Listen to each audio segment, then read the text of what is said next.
안녕하세요. 코리아 노터입니다. 좋아요, 구독 눌러주세요. 이제 3월에 이제 하순으로 접어들고 있습니다, 여러분들. 벚꽃이 점점 활짝 피고 있습니다, 여러분들. 아직 활짝 핀 단계는 아니지만 다음 주 가면은 활짝 필 것으로 보여요. 4월 초순 들어가면요. 여러분도 알다시피 제가 계속 방송에서 말씀을 드렸습니다. 경제 얘기하기 할 때 부동산 쪽에는 손을 대지 마시라고 말씀을 드렸습니다. 요즘 계속 말이 나오고 있는데요. 허위 매물이었다는 사실이 드러나고 있죠. 폭등이 아니라 여러분들 허위 매물이었다는 거죠. 이거는 뭐냐면요. 전에도 말씀드렸다시피 건설업계와 다 짜진 각본에 의해서 움직인다는 거죠. 언론들도 그렇고요. 모르는 게 아니라 알고 그렇게 하는 것입니다. 본격적 하락은 6월쯤 들어가면 여러분들이 피부에 와닿을 것이고요. 그게 지금 계속 자금이 지금 끊어지는 상황에 연출되고 있습니다. 여러분들 계속 말씀을 드립니다. 제가 1년 전부터 부동산 시장과 주식시장은 함부로 손을 대는 게 아니라고 말씀을 드렸고요. 코인 시장은 화랑이 올 거라고 계속 예측을 했고요. 지금 화랑장이 계속 연출되고 있죠. 더 크게 갈 것으로 저는 판단하고 있습니다. 코인장은 더 크게 갈 것입니다. 아직 초기 단계예요, 여러분들. 상상도 못한 커다란 장이 열릴 것으로 저는 판단하고 있습니다. 부동산 시장으로 돌아와서 말씀을 드리겠지만 실거래가 거의 안 되고 있고요. 지금 뭐 서울이나 이쪽을 보면은 거래됐다고 얘기하지만 실질적으로 안에 들어가면 10%도 안 되는 거래 가지고 올라갔다 내려갔다 뭐 이런 얘기를 하는데요. 말도 안 되는 얘기고요. 한마디로 지금의 분양 사태, 미분양 사태를 막기 위한 꼼수를 쓰고 있다는 거죠. 여러분들 알다시피 주택 시장에 대출을 받으려면요. 지금 70% 80% 대출이 옛날처럼 안 나오고 60% 정도 대출이 나오고 있어요. 그렇기 때문에 그걸 맞춰주기 위해서 원래 가격은 4억 5억이었던 거를 7, 8억으로 맞춰서 그거를 중도금을 낼 수 있게끔 건설회사들이 뻥튀기 장사를 하고 있어요.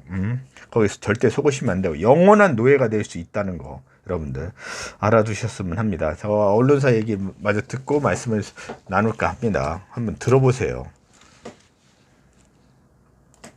아파트 전셋값은 떨어지는 등 부동산 시장의 주요 지표가 약세를 가리키고 있습니다.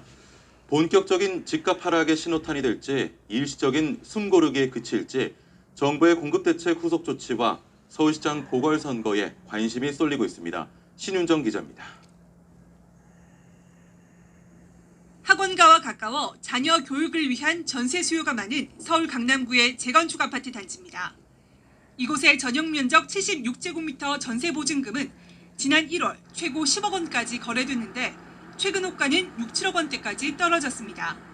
실제로 한국부동산원 조사를 보면 3월 넷째 주 강남구 아파트 전세값은 전주보다 0.02% 떨어지며 45주 만에 하락으로 전환했습니다. 송파구도 0.01% 낮아져 50주 만에 하락했고 마포구는 무려 80주 만에 상승 행진을 끝냈습니다. 일부 소화되지 않는 전세 매물이 많아서 봄이 사철에도 소강 국면이 이어질 것으로 예상이 되고요. 다만 올해 아파트 입주 물량이 지난해보다 크게 줄어서 안정세가 계속될지 여부는 좀 더 두고 봐야 될 것 같습니다. 주택 매매 시장도 숨죽인 상태입니다. 지난달 주택 매매 거래량은 한 달 전보다 4%, 1년 전과 비교해서는 25% 가까이 줄었습니다. 여기에 작년 말까지 최고치 경신을 이어갔던 한국은행의 주택가격 전망지수까지 한 달 새 5포인트 내리면서 석 달 연속 내림세를 보였습니다.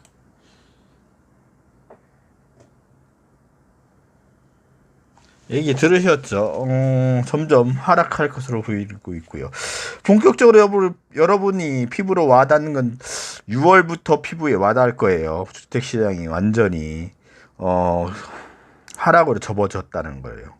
이렇게 하락으로 접어들면 잠깐의 반등은 있을지언정 다시 올라가기 어렵습니다. 잠깐의 반등은 있을 수 있어요. 하지만 더 많이 더 밑으로 내려갈 것으로 판단하고 있습니다. 그리고 재건축에 대한 얘기도 나오고 뭐 서울 얘기도 나오고 있고 보궐선거 얘기도 나오고 있지만 결론적으로 우리나라 정치에서 이제 지금 여당인 더불어민주당의 대통령이 문재인 대통령을 보면은 기운이 점점 쇠할 수밖에 없는 그런 상황이라는 거. 이제 임기 말기입니다. 공무원들이 말을 안 듣기 시작하는 때입니다, 여러분들. 정책이나 뭐 이런 것도 잘 말을 안 들을 거예요. 지금 LH 사태가 터졌지만, 살짝 덮고 갈 건지 지금 알 수는 없지만, 살짝 덮고 가면 여당은 엄청난 피해를 볼 거예요. 정권이 바뀔 수 있는 커다란 위험이 닥칠 것으로 저는 판단하고 있습니다. 뭐 어느 쪽 편을 드는 건 아니지만 민주당이 더불어민주당이요 정치 얘기는 안 하고 싶지만 어쩔 수 없이 할 수밖에 없는 상황이 됐고요. 내년에 이제 이제 대통령 선거가 있죠. 여러분도 알다시피 점점 문 대통령님은 점점 기운이 빠질 수밖에 없어요. 힘이요. 그런 사태에서 이제 LH 공사 사태가 터졌는데요. 그걸 살짝 덮고 가려고 하면 더 큰 국민적 저항이 있을 것입니다. 그리고 이제 미얀마 사태로 돌아와서 말씀을 좀 나누고 마칠까 하는데요. 미얀마 사태는 여러분도 알다시피 제가 지난 방송부터 계속 말씀드렸습니다. 미얀마 사태는 아무도 나서지 않을 거라고 제가 말씀을 드렸어요. 그나마 나서는 게 이제 우리나라인데요. 안타까운 현실이죠. 지금 많은 사람들이 죽었고요. 평화적 시위인데 그 시위를 총으로 칼로 사람을 죽이고 있습니다. 여러분도 알고 계시는 것처럼. 이럴 때는요. 평화를 이야기할 수가 없습니다. 여러분들. 전쟁과 같은 때이기 때문에 그럴 때는 어쩔 수 없습니다. 같이 싸우는 수밖에 없죠. 결론부터 말씀드리자면 미얀마 사태는 좀 장기적으로 갈 수 있는 사태이고요. 중국과 러시아가 뒤에 개입하고 있고 반대쪽으로 미국이 개입하고 있지만 적극적인 포지션을 취하지 않고 있어요. 바이든이요. 충분히 취할 수 있는 상황인데도 취하지 않고 있어요. 그렇게 갈 것입니다. 바이든은요. 그런 자세로 계속 갈 거예요. 그게 무슨 소리냐. 국제적인 경찰 역할을 할 생각이 없습니다. 바이든은요. 절대 없어요. 그나마 민주주의에서 앞장설 수 있는 나라는 우리나라밖에 없고요. 미얀마를 도와줄 수 있는 나라도 미얀마 스스로가 아닌 우리나라밖에 없습니다. 우리나라에 미얀마가 많이 의지할 수밖에 없는 상황인데요. 더 큰 의지를 해야 되는 상황으로 저는 판단하고 있습니다. 여러분들. 많은 시민들이 지나가면서 미얀마 사태가 점점 악화되면서 많은 사람이 죽었는데요. 언론사 얘기를 듣고 마무리를 질까 합니다. 좀 더 얘기 들어보세요. 오늘도 미얀마에선 미얀마 군경의 무차별적인 총격으로 군부 쿠데타에 대항하는 시민들 수십 명이 목숨을 잃었습니다. 군부는 시민들의 무고한 죽음에도 아랑곳하지 않고 미얀마 군의 날을 맞아 대규모 군사 열병식을 열었습니다. 한지연 기자입니다. 군경이 갑자기 차를 세우고 시민 3명이 탄 오토바이를 향해 총격을 가합니다. 거리에는 총탄에 희생돼 피를 흘리는 시민들이 쓰러져 있습니다. 미얀마 군의 날인 오늘 미얀마 곳곳에선 군부 쿠데타를 비판하는 대규모 시위가 열렸습니다. 군경이 무차별 총격으로 대응하면서 수십 명의 사상자가 속출했습니다. 최대 도시 양본 외곽 달라에선 오늘 새벽 3시까지 8명이 숨졌고 제2도시 만달레이에서도 최소한 10명이 숨졌습니다. 동부 라시오 지역과 바고 지역에서도 각각 4명이 숨져 쿠데타 발생 이후 지금까지 희생된 사람은 320여 명에 달합니다. 시민들의 피가 거리에 뿌려지는 사이 미얀마 군의 날을 맞아 군부는 보란듯 군인과 무기들을 대거 동원한 군사 열병식을 개최했습니다. 민 아웅 훌라잉 미얀마군 최고사령관은 시민들의 시위를 폭력으로 규정하고 용납할 수 없다고 경고했습니다. 얘기 들으셨죠? 누구 생각나십니까, 여러분들? 우리나라 역대 대통령 중에 전두환이 생각나죠, 여러분들. 많은 사람을 죽이고 자기가 당당한. 그래도 그들은 감옥에서 금방 나왔어요. 이유가 뭘까요, 여러분들? 우리나라도 아직 과거 청산이 안 됐다는 증거입니다, 여러분들. 그 뿌리가요, 깊어요. 어느 당이라고 말하긴 그렇지만 그 뿌리가 상당히 깊고요. 그 뿌리가 아직도 남아있는 거죠. 국민들의 인식이 많이 바뀌었다고 하지만, 그렇게 바뀌었다고 하지만 많은 속도로 우리나라가 발전해온 건 사실이지만 아직도 그 뿌리가 남았습니다. 그러기 때문에 그가 나이가 90이 넘은 나이에도 골프를 치고 다니면서 자기가 병에 걸렸다고, 그리고 세금 낼 돈이 없다고 햇소리를 하는 거죠, 여러분들. 다 아직 징수되지 못하고 있고요, 여러분들. 그 뿌리가 깊기 때문입니다. 그 뿌리를 끊어내고요, 다 뽑아서 쓰레기통에 집어넣어야 됩니다. 그거는요, 국민의 힘에 의해서 하는 거지 정치권에 의해서 하는 것이 아닙니다, 여러분들. 국민이 깨어있을 때 정치인들이 똑바로 하는 거예요, 여러분들. 지금까지 많은 것을 이루었습니다, 우리나라는. 하지만 더 많은 것을 이뤄야 되고요. 정말로 민주주의의 기둥으로 보여지는 행동을 우리나라가 취해야 된다는 거죠. 더 발전해 나갈 거고요. 지금 제가 계속 말씀드리지만 올해와 내년, 특히 올해가 상당히 많이 힘들 거예요, 여러분들. 많은 흑백 공방이 이루어질 거고요. 끄떡한 빨갱이랑 얘기까지 또 나올 거예요. 이상한 사람들 있잖아요.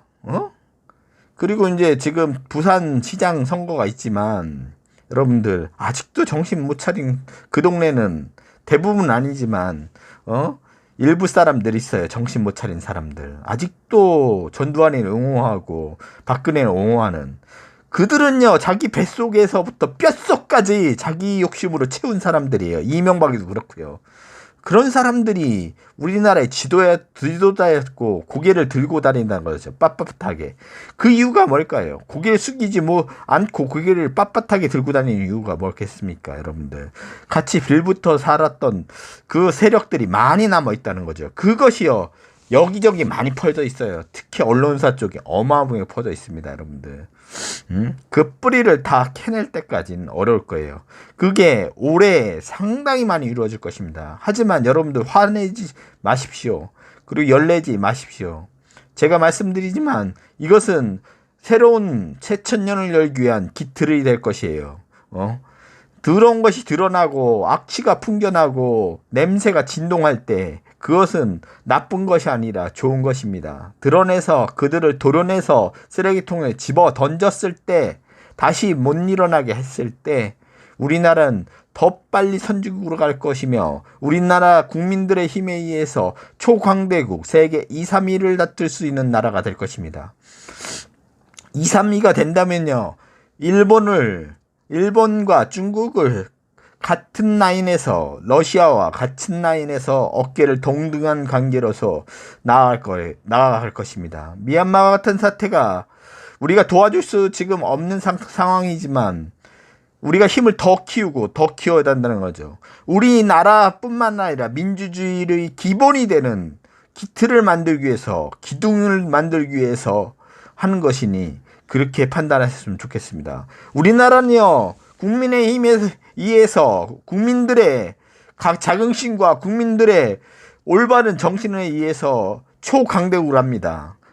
여당과 야당, 그리고 쓰레기 같은 인간들 때문에 우리나라가 초인류가 되는 것이 아니라요, 자기 욕심을 채우기 위한 투기꾼들에 의해서 채워지는 것이 아닙니다. 그것만 명심하고 가셨으면 좋겠고요. 6월부터 투기꾼의 정말 지옥행이 열리기 시작할 것입니다. 자금줄이 마르고 피가 마르고 이자를 못 내는 상황이 될 거예요. 이자를 못 내면 연체 이자를 물어야 되고 제2금융권에 손을 내밀어야 되고요. 그게 안 되면 제3금융, 정 안 되면 사채까지 끌어들이면서 영혼을 탈탈 털어서 영원한 지옥에 빠질 것입니다. 여러분 절대 부동산이나 주식은 쳐다보시면 안 된다는 거, 그것만 믿고 가셨으면 좋겠습니다. 미얀마 사태는 안타깝지만 이 상태로 조금 더 이어질 것입니다. 특히 미국은 방관자이고요. 그나마 도와줄 수 있는 나라는 우리나라밖에 없을 것입니다, 여러분들. 앞으로의 미래와 우리나라가 초강대국으로 가기 위해서 여러분들 지금 많은 고통을 겪을 거라는 거, 올해 많은 더러운 것들이 보일 거라는 거, 거기에 화내지 마시고 여러분들 화이팅 하십시오. 자기 그 맡은 바 자기 자리에서 최선을 다하실 때 우리나라는 초강대로 갈 것입니다. 절대 선거에는 무관심하시면 안 되고요. 직접 참여하시고 심판하셔야 된다는 거, 그것만 알고 가셨으면 좋겠습니다. 자, 이제 벚꽃이 피는 봄이 왔습니다. 여러분들 바깥에서 좀 나가셔서 코로나로 많이 고통받았던 마음을 달래시고요. 힘을 내시고 가족을 위해서, 이 나라를 위해서 힘을 더 내시기 바랍니다. 올해 지나면 내년 초순까지 힘들어도 좀 지나면 좋아진다는 거, 여러분도 피부에 와닿는 초강대국의 길을 갈 수 있다는 것을 여러분도 느끼실 것입니다. 그때까지 참고 견디시기 바랍니다. 지금까지 코리아 루터였습니다. 모두 부자 되시고 안녕히 계십시오.